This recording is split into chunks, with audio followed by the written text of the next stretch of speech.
இந்த வீடியோ எதுக்குன்னு பார்த்தீங்கன்னா, மோஸ்ட் ஆஃப் த பீப்புள் வந்து பைக்கு, காரு அதுவும் இல்லாமல் மெட்ரோ, ட்ரெயின் எல்லாமே வந்து யூஸ் பண்ணதுனால நிறைய பேருக்கு வந்து இந்த பஸ் நம்பர் சொன்னால் எங்கேருந்து எது வரைக்கும் போகுதுன்னு தெரிய மாட்டேங்குது. அதனால இந்த வீடியோவில் வந்து பஸ் ரூட் சேலஞ்சுன்னு சொல்லிட்டு நம்ம வந்து வீடியோ ஸ்டார்ட் பண்ணியிருக்கோம். உங்கள் சப்போர்ட்டோட இந்த வீடியோ வந்து நல்லா போகும்னு சொல்லிட்டு நம்புகிறேன். ஏன் உனக்கு இந்த வேலை?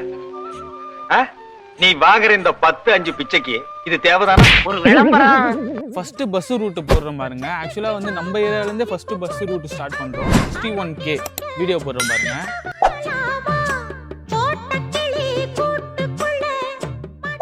இந்த பஸ் வந்து எங்கேருந்து எது வரைக்கும் போகுதுன்னு சொல்லிட்டு கமெண்ட் செக்ஷன்ல கமெண்ட் பண்ணுங்க. மறக்காம உங்க ஃப்ரெண்ட்ஸுக்கு வந்து இந்த வீடியோ ஷேர் பண்ணி இந்த பஸ் ரூட் உனக்கு தெரியுமா அப்படின்னு சொல்லிட்டு கேளுங்க. மறக்காம இந்த வீடியோவுக்கு லைக் ஒன்று போடுங்க. தேங்க்யூ.